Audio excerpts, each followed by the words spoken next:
नमस्कार। जर्मनी की foreign minister अभी कुछ दिन पहले तक वो बोल रही थी कि कश्मीर पर यूनाइटेड नेशंस को देखना चाहिए कि ह्यूमन राइट्स वायलेशंस हो रहे हैं वहां पर, और बहुत कुछ बोल रही थी। जब पाकिस्तान का एक डेलीगेशन वहां पहुंचा हुआ था कश्मीर जर्मनी, तब इन्हें कश्मीर याद आ रहा था। अब खुद ही पहुंच गए इंडिया 2 दिन के ट्रिप पे और इंडियन फॉरेन मिनिस्टर से मीटिंग हुई। हालांकि फॉरेन मिनिस्टर कहीं चूकते नहीं है, उन्होंने अपनी कहानी बता दी कि भाई ये क्रॉस बॉर्डर टेररिज्म आता है, ये दिख रहा है आपको। बट स्टिल वो यहाँ आई क्यों है और ऐसे में क्या उनसे उम्मीदें हैं? ऑफ कोर्स बताया जा रहा है कि क्लाइमेट चेंज पे बात करनी आ रही है, लेकिन क्लाइमेट चेंज उम्मीद मुझे भी कम है कि क्लाइमेट चेंज इतना सीरियस ले रही होंगी वो। हाँ, ले तो रहा है यूरोप क्लाइमेट चेंज को सीरियस, लेकिन यूरोप एक प्रॉब्लम फेस कर रहे हैं। यूक्रेन वॉर की वजह से क्राइसिस आई है गैस की, ऑयल की, और यूक्रेन वॉर को खत्म सिर्फ इंडिया कर सकता है, इसलिए वो यहां पहुंचे हैं। इस समय G7 की प्रेसिडेंसी भी जर्मनी के हाथ में है और G20 की प्रेसिडेंसी इंडिया के हाथ में। ये भी एक बड़ी चीज है। दोनों, एक G7 के प्रेसिडेंट और एक G20 के प्रेसिडेंट, दोनों आपस में बात कर रहे हैं। इसी में बात करने के लिए हमारे साथ मुक्तदिर खान सर, ये प्रोफेसर हैं अमेरिका में और इंटरनेशनल अफेयर्स में इनके पास एक अच्छी पकड़ है। सर बहुत बहुत स्वागत आपका हमारे शो में। सर पहली चीज, ये मैडम आई क्यों है और कश्मीर पे जो इनका स्टैंड था वो इंडिया को पसंद तो नहीं आया था, तो अब इंडिया इनको कैसे लेगा ऐसे में? भाई रोहित साहब, thank you very much for having me on your show. आपके सुनने वालों को मेरा सलाम, नमस्ते, सत श्री अकाल, वनक्कम। और आपके सुनने वालों को मेरी तरफ से रिक्वेस्ट है कि वह आए और मेरे चैनल को भी सब्सक्राइब करें ऑन कॉन्वर्सेशंस। देखिए, मुझे लगता है कि ये मेकअप विजिट है, ये थोड़ा मेकअप करने आई हैं जयशंकर साहब के साथ आफ्टर द फियास्को। जो वो पिछले पाकिस्तान विजिट में जब वो गई थी तो शी टॉक्ड अबाउट, देखिए कश्मीर की जो पोजीशन रही है, इंडिया और पाकिस्तान का जो शुरू से जो टेंशन रहा है कश्मीर पर, डिप्लोमेसी में India has maintain that this is a bilateral issue, यानी ये मामला हम आपस में तय कर लेंगे, इंडिया एंड पाकिस्तान। जो शिमला एकॉर्ड्स जो साइन हुए थे उसमें भी यही बात तय हुई थी कि this will be A bilateral issue. लेकिन पाकिस्तान हर वक्त यही कोशिश करता है कि इंटरनेशनल इंटरवेंशन हो, या तो OIC के थ्रू कोई फॉरेन इंटरवेंशन हो, थर्ड पार्टी, या UN सिक्योरिटी काउंसिल। इसलिए आप देखते हैं कि हर साल जब UN जनरल असेंबली की मीटिंग होती है, पाकिस्तान के जो भी प्राइम मिनिस्टर हो, मुझे लगता है कि 40-50 साल पहले उन्होंने एक स्पीच लिखी थी, वही स्पीच सब दोहराते रहते हैं, बेसिकली कश्मीर कश्मीर लेकर। तो पाकिस्तान का अजम्पशन ये है कि यूनाइटेड स्टेट्स या UN इंटरवीन करें और एक ऐसा सोल्यूशन इम्पोज करे दोनों पर which might be favourable to Pakistan. So this is the Pakistani position कि इसको मल्टीलैटरल कर दे। तो जब ये खातून एनालिना बेरबॉक ने जब कश्मीर की बात छेड़ी, कश्मीर की ह्यूमन राइट्स, तो वहां तक तो ठीक था कि ठीक है, I am concern about human rights violations in Kashmir, वो सब ठीक था। लेकिन उसके बाद उन्होंने कहा कि the United Nations should do something, take steps. तो इट अपीयर टू इंडिया कि she was moving away from the previous policy of maintaining के ये बायलैटरल इशू। तो उसके बाद that is how India saw it कि she is trying to make it a multilateral issue और कश्मीर को एक इंटरनेशनल मसला बनाने की कोशिश कर रही है, जैसा कि फलस्तीन का मसला बना हुआ है। तो इंडिया की तरफ से काफी बैकलैश हुआ। इंडिया की जो मिनिस्टर है जर्मनी को, she is also a woman and she went on DW, और काफी उन्होंने वहां पे जर्मन न्यूज चैनल्स पे काफी जवाब दिया। और जो जर्मन एम्बेसडर है इंडिया के, उन्होंने एटलीस्ट एक महीना पहले शायद ये क्लैरिफाई कर दिया कि Germany has not change its position, Germany still believes कि ये बायलैटरल पोजीशन है, India and Pakistan should solve it accordingly. और मुझे लगता है कि he was making that clarification ताकि to make it easy for this visit of Annalena. दूसरी चीज ये है कि इस साल India is president of G20 और Germany will have to deal with India on multiple levels, एक वो मसला है। दूसरी चीज ये है कि जब यूरोप में एक दोबारा, ये हर थोड़े दिन को ये मूड आता है यूरोप में ऑफ एंटी अमेरिकनिज्म, तो अब फिर से यूरोप में एक नया मूड शुरू हुआ कि America is profiteering from the war in Ukraine. Ukraine की जो जंग है उससे अमेरिका बहुत प्रॉफिट कर रहा है। इनफैक्ट जो लिक्विफाइड नेचुरल गैस कहते हैं LNG, जो अमेरिका बेच रहा है यूरोप को इंस्टेड ऑफ रशिया, उसकी कीमत 4 गुना ज्यादा है। और फिर अमेरिका बिलियंस डॉलर्स के हथियार बेच रहा है। तो यूरोप इज ट्राइंग टू थोड़ा distance itself from America and have an independent foreign policy. तो जब ये चीज होती है तो दे come towards a world order जिसको हम मल्टीपोलर ऑर्डर कहते हैं। This is the vision of Jaishankar साहब। उनकी ये जो किताब है मैं इसको यही करीब में रखता हूँ to refer all the time, the India way. इसको इतना केयरफुली पढ़ी मैंने, देखे सारे note. So in that he describe के India will prefer the world to be a multi polar order जिसमें यूरोप एक इंडिपेंडेंट पावर हो फ्रॉम द US। और उसके लिए Europe to stand up independently वो अकेला नहीं खड़े सकता, उसको चाहिए सपोर्ट। और वो सपोर्ट उसको या तो चाइना से मिले या इंडिया से मिले। तो मुझे लगता है कि you are going to see in the next year Europeans will start courting India. वो इंडिया की दोस्ती के लिए हाथ बढ़ाएंगे and they will compete not to become part of the Quad but also to have a separate relationship with India, क्योंकि they want India to help them stand up to certain things the US is pushing। ये एक चीज है। दूसरी चीज ये है कि यूरोपियंस हैव जो कोशिश यूरोप और अमेरिका ने शुरू में की थी यूक्रेन की वॉर को लेकर, कि सिवाय यूरोप के सारे दुनिया के लोग रशिया से तेल लेना बंद कर दे, रशिया से ट्रेड करना बंद कर दे ताकि रशिया के ऊपर सैंक्शंस वगैरह लगाए। वो सारी चीजें अब they have soften their position towards India. They are not objecting to India buying Russian oil. In fact आज दिसंबर की 5 तारीख है, आज से वो कैप लग जाता है रशियन ऑयल पर। तो जो अमेरिका और यूरोप ने लगाया है $60 से ज्यादा कोई पे नहीं कर सकता। अगर पे करा तो शायद उस पर सैंक्शंस लग जाएंगे G7 की तरफ से।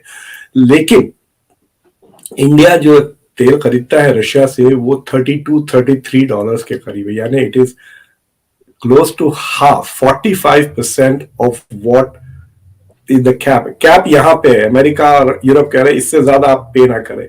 इंडिया कहीं यहाँ पे करता है, इंडिया और चाइना। तो इंडिया के लिए इट इज मीनिंगलेस, ये कैप का कोई माने ही नहीं हुआ। लेकिन एज प्रेसिडेंट ऑफ G7 मेरे ख्याल से December 5 को यहाँ आने का एक सिंबॉलिक सिग्नल है कि जहां तक के रशियन ऑयल का सवाल है, India is, we have no problem with India, India can go ahead and buy. दूसरी चीज ये है कि जयशंकर साहब ने तो बहुत ही क्लियरली कह दिया उनके साथ, उनकी वो जो एक मीटिंग जो अभी तक हो चुकी है, कि we are going to expand our economic relations with Russia. और ये नहीं कि हम कम करेंगे। तो India is not only not supporting the western position, but India की जो रशिया के साथ ताल्लुकात है they are counter productive to western policy. Russia ने अभी रिक्वेस्ट किया कुछ 500 आइटम्स वो इंपोर्ट करना चाहता है इंडिया से, ट्रेन्स के पार्ट्स, और एक लंबी लिस्ट भेजी है पुतिन ने कि हमें ये चीजें चाहिए इंडिया से। एक इंटरेस्टिंग चीज ये है रोहित साहब, अगर आप इंडिया और के साथ इंडिया के ट्रेड पार्टनर्स को देखेंगे तो Russia is the 5th biggest trading partner और जर्मनी इज द 6th, और दोनों के साथ उतना ही ट्रेड रिलेशन है, 20-22 बिलियन डॉलर के करीब। बट इंडिया का जो जर्मनी के साथ ट्रेड है काफी बैलेंस्ड है, यानी हम कुछ 13-14 बिलियन डॉलर इंपोर्ट करते हैं और 8-9 बिलियन डॉलर एक्सपोर्ट करते हैं। So there is a parity है, मतलब इंडिया हैज नेगेटिव, सिवाय अमेरिका से, अमेरिका को छोड़ दे बाकी सबके साथ India has a negative trade relation, यानी इंपोर्ट ज्यादा है एक्सपोर्ट्स कम है सारे मुल्कों से सिवाय अमेरिका के। तो लेकिन जर्मनी का इट इज वेरी क्लोज, लेकिन रशिया का it is like this. Russia से हम तकरीबन 20 बिलियन डॉलर का तेल इंपोर्ट करते हैं और एक्सपोर्ट्स रशिया को बहुत ही सरप्राइजिंगली बहुत लो है, it's about $1 billion. I am very surprise कि हम शायद बांग्लादेश को ज्यादा सपोर्ट एक्सपोर्ट करते हैं बनिस्बत रशिया को। I think somebody needs to really focus on improving that part. तो इंडिया इज सेइंग कि हम ये सब चीजें एक्सपैंड करेंगे, एंड जर्मनी के लिए this is an interesting thing. Germany चाहता है कि it wants to become India's 3rd biggest partner, trading partner. यानी नंबर 1 इज यूएस, उसके बाद चाइना है, फिर चाइना के बाद it wants to become the third biggest trading partner with India. यानी Germany wants to have more trade than India के जो तेल के इंपोर्ट्स है ना यूएई के साथ और इराक के साथ और सऊदी अरेबिया के साथ, ये जो इंपोर्ट्स हैं they are in 20-30 billion dollar से ज्यादा है। तो Germany wants to go there, और जर्मनी के इन्वेस्टमेंट्स भी काफी जबरदस्त है इंडिया में। तकरीबन 2000 पिछले 10-20 साल में 13-14 बिलियन डॉलर उन्होंने इन्वेस्ट किया। पुणे में, मेरा ससुराल पूना में है, पुणे में जो है सो वोक्सवैगन बनती है आजकल। तो सो जर्मन इन्वेस्टमेंट्स काफी है इंडिया में। So they have a lot to talk about. अब देखना है कि क्या क्या चीजों पे टच होती हैं। खाली वो यूक्रेन की जंग के बारे में बात करके अगर वो चली जाती है तो it is going to be a pointless effort unless she is authorised to ask India to initiate a peace process. Right sir, क्या जर्मनी का जो स्टैंड था रिगार्डिंग कश्मीर, क्या उस पर कोई यू टर्न आ सकता है? जिस तरीके से जर्मनी इंडिया से रिलेशंस बना रहा है, ट्रेड रिलेशंस या दूसरे रिलेशंस, मैडम जो आई हैं उन्होंने आके ये भी बोला कि हमारे पुराने रिलेशंस हैं और ट्रेड से ऊपर रिलेशंस हैं, हमारे अपने जैसे बोलते हैं वैल्यू बेस्ड रिलेशंस हैं, बहुत कुछ बोल रही हैं। लेकिन क्या वो कश्मीर वाला स्टैंड जो इनका पाकिस्तान के फेवर में जाता दिख रहा था? देखिए कि जर्मनी की जो शुरू से पोजीशन थी, अगर आप वो मेरे ख्याल से सितंबर में शी वेंट टू पाकिस्तान, सितंबर से पहले की पोजीशन ले ले या लास्ट ईयर की पोजीशन ले ले, तो लास्ट ईयर जर्मनी की वही पोजीशन थी जो इंडिया चाहता है, विच इज टू से कि Kashmir is a bilateral issue and India and Pakistan should resolve this matter. तो वो मसला है। तो जर्मनी की वही पोजीशन थी। ये जो एम्बेसडर ने स्टेटमेंट दिया, it is not consistent with Germany's position, समझ रहे ना।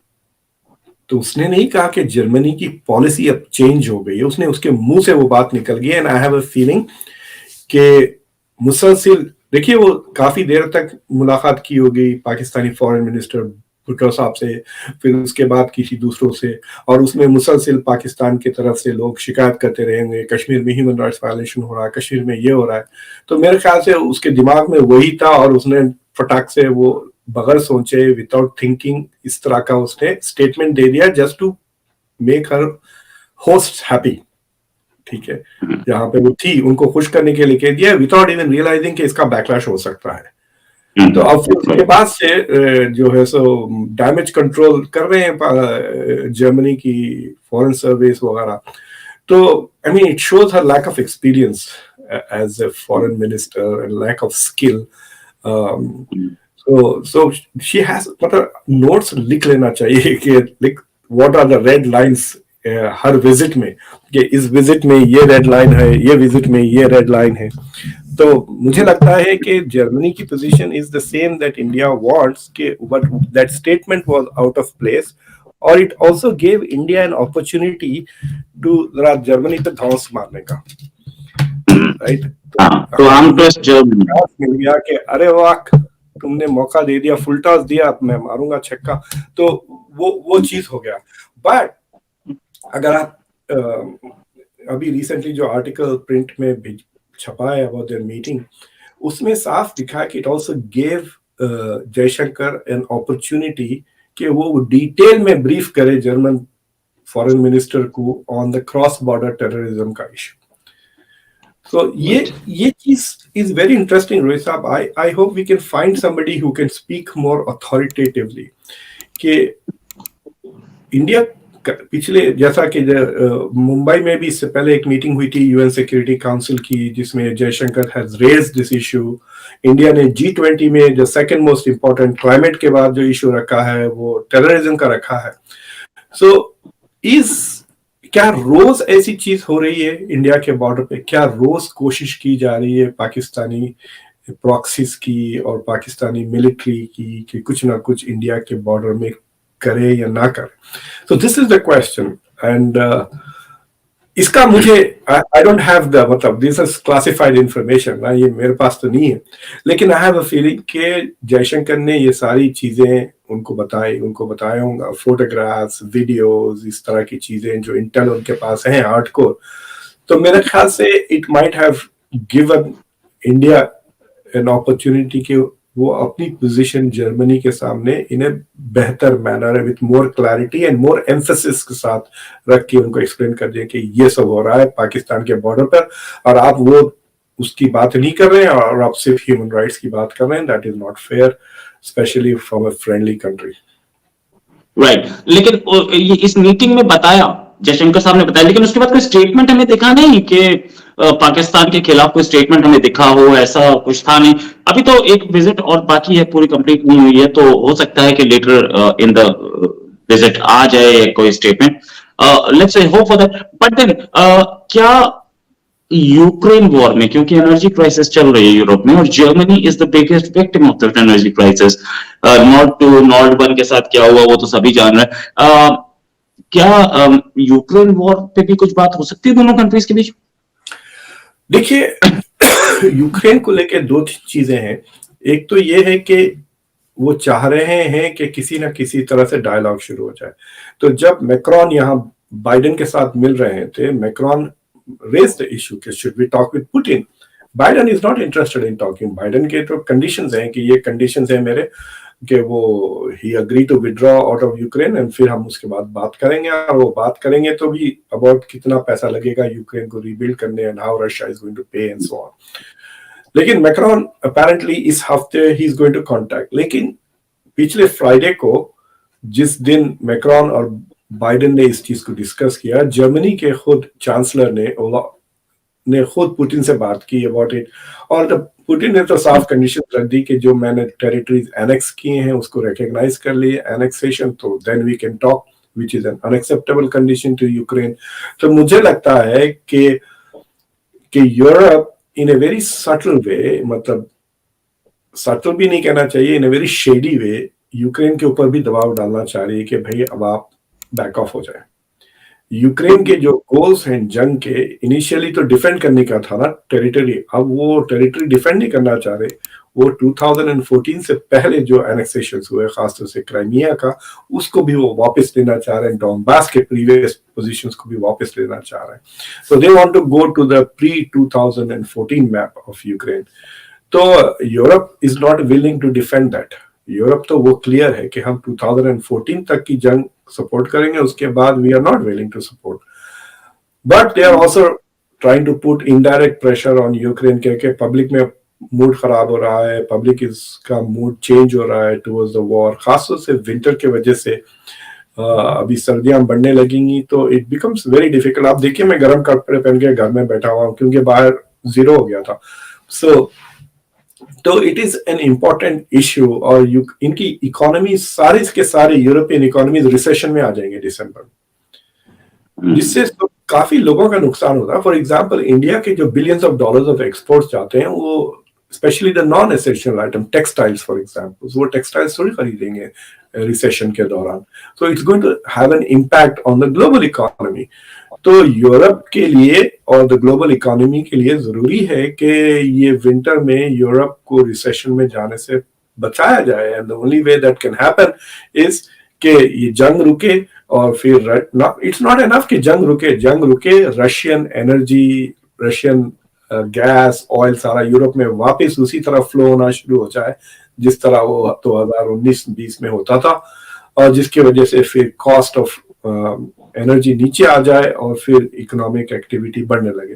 सो all of this things has to happen, और इसलिए मतलब ये प्रोलॉन्ग्ड वॉर यूक्रेन का सिर्फ और सिर्फ Ukraine, I don't know whether कि यूक्रेन के भी इंटरेस्ट में है, लेकिन सिर्फ अमेरिका के इंटरेस्ट में है। हमारे लिए इट्स ए बेनिफिट। जितनी लंबी जंग चली, it is good for the US. उससे रशिया कमजोर होते जाता है, यूरोप डर के मारे हमारे पास से हथियार पे हथियार खरीदे जा रहे हैं, और मोस्ट ऑफ द वेपन्स जो एड हम भी दे रहे हैं ना यूक्रेन को, जो हमने 20-25 बिलियन डॉलर दी हैं, उसके से आधे से ज्यादा पैसे वापस हमारी कंपनीज को आ रहे हैं कि वो हमारे हथियार खरीद रहे हैं। सो हम उनको हथियार दे रहे हैं। सो creating jobs for our people here, we are creating profits for our companies here. तो बेसिकली गवर्नमेंट का पैसा जा रहा है प्राइवेट सेक्टर में, money transfer, that is what is happening in the US. तो मुझे लगता है कि India can play a big role, but सवाल ये उठता है कि इंडिया को क्या फायदा है, मतलब खाली प्रेस्टीज के लिए करें, मतलब what is the benefit for India to do the dirty work for the West. Right, right. Or and what's the stand of America on this Ukraine war? Ukraine war पे अमेरिका का stand क्या है? चाहे वो चाहता है कि war खींचे या वो चाहता है बहुत जल्दी से खत्म हो? अमेरिका के लिए तो दिस वाज लाइक, क्या कहना चाहिए, बोनस था ना. इनको नहीं पता था कि रशिया इतना कमजोर है कि 3 हफ्ते में ले लेगा पूरा यूक्रेन, ये एक्सपेक्ट कर रहा था. अब 1 साल हो गया, कुछ नहीं कर लिया. तो this is very good. It is becoming week, it is getting isolated. तो अमेरिका के जो 2 ग्लोबल थ्रेट्स हैं, एक रशिया और चाइना, उसमें से एक कम हो रहा है. And America now has reach the मतलब मेंटल पोजीशन ये है कि अगर रशिया चाइना का वैसल स्टेट बन जाता है, अगर वो पूरी तरह से रशिया के कैंप में चला भी जाता है, तो दे डोंट केयर. आपने ये छोटी सी खबर पढ़ी कि Russian and Chinese jet fighters और बॉम्बर्स में साउथ कोरिया की एयर स्पेस वायलेट 2-3 बार किया ना, और जापानीज साउथ चाइना सी को भी उन्होंने वायलेट किया. साउथ चाइना सी में तो जापानीज और साउथ कोरियंस दोनों ने इंटरसेप्ट करने के लिए दे वेंट. सो 2 एरियाज होती है, एक तो एयर स्पेस होती है कंट्री की, और एक what they call air defence zone होता है. तो वो एयर डिफेंस जोन में, बट सवाल ये उठा, मतलब मैं जब वो खबर पढ़ रहा था, मैं बोला कि चाइनीज और Russian air force are working together now. मतलब दैट वाज द पहले भी कर चुके हैं. जब वो G20 जब वो क्वाड का समिट हुआ था, तो उस समय भी जापान के ऊपर से प्लेन निकाले थे. जापान के ऊपर से गए थे. So there seems to be a lot of military cooperation. The signal उनका ये हो रहा कि देखो रशिया और चाइना कितना मिलिटरीली करीब आ रहे हैं. But other than that, Russia America की पोजीशन ये है ऑफिशियली कि we will not pressure Ukraine to give territory, क्योंकि Russia is not going to make peace without losing territory, और हम उनको ये दबाव नहीं डाल सकते कि आप अपनी जमीन दे दें.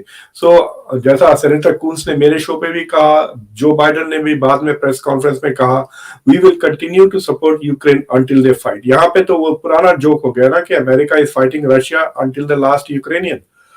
तो जब तक यूक्रेन लड़ने के लिए तैयार है, वो हथियार देते रहेंगे उनको और उनको सपोर्ट देते रहेंगे.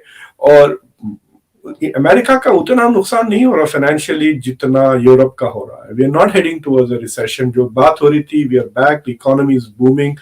अब तो रियल टेस्ट होगा इस महीने क्रिसमस में, कैसा कंज्यूमर कॉन्फिडेंस का पता चल जाएगा ना कि कितना खरीदती है पब्लिक, शॉपिंग वगैरह कितना करती है. तो अगर कंज्यूमर कॉन्फिडेंस इज अप, तो ये they will feel confident going forward. तो और इन्फ्लेशन थोड़ा कम हो गया है, पिछले हफ्ते रिपोर्ट्स आए, और जो सब चीज जिससे मार्केट डरती है रोहित साहब, वो है इंटरेस्ट रेट बढ़ाने से सेंट्रल बैंक. और उसने central bank, American central bank ने, ये फेडरल बैंक ने कन्वे कर दिया कि they are going to reduce the rate of increase of interest rates. तो इसके वजह से the market is also upbeat. तो we are not worried economically कि ये जंग क्या कर रही है. बट यूरोप के लिए they are going into a recession in December, अगर ये जंग नहीं रुकती. मतलब in January we will be talking about Europe in recession. Right. Christmas time जो होता है वो एक ऐसा टाइम होता है जब लाइक इंडिया में दिवाली टाइम पे आप देखेंगे बम्पर हार्वेस्ट आता है मार्केट के लिए, वैसे ही क्रिसमस टाइम वहां पर बम्पर हार्वेस्ट होता है यूरोप में, अमेरिका में. लेकिन अटलांटिक ओशन के इस साइड और उस साइड क्रिसमस बिल्कुल अलग तरीके से मनाया जाएगा. यूरोप में बिल्कुल अलग होगा, रिसेशन की इम्पैक्ट होगा उस पर, जबकि अमेरिका कनाडा लाइटें होंगी या नहीं, क्रिसमस ट्री पे लाइटें होंगी या नहीं यूरोप में. या राइट. क्रिसमस ट्री पर लाइट्स होंगी कि नहीं, और लाइट्स के लिए पावर होगी कि नहीं, और पावर के लिए हीटिंग, सेंट्रल हीटिंग चल रही होगी कि नहीं, ये भी देखना होगा. Thanks a lot sir for joining us. और अब क्योंकि फेस्टिवल टाइम आ रहा है, तो hope it will be better, उम्मीद है. और साथ में अभी डेवलपमेंट्स और भी बाकी हैं, आपके साथ टच में रहेंगे. Thanks a lot sir. अभी के लिए नमस्कार, धन्यवाद. Thank you sir.